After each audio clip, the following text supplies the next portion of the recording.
8 not so common jobs. 酪農ヘルパー、農監視、ゴルフボールダイバー、探偵、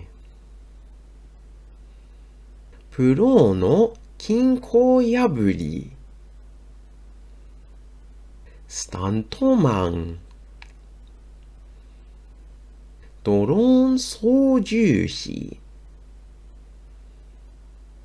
デバッガ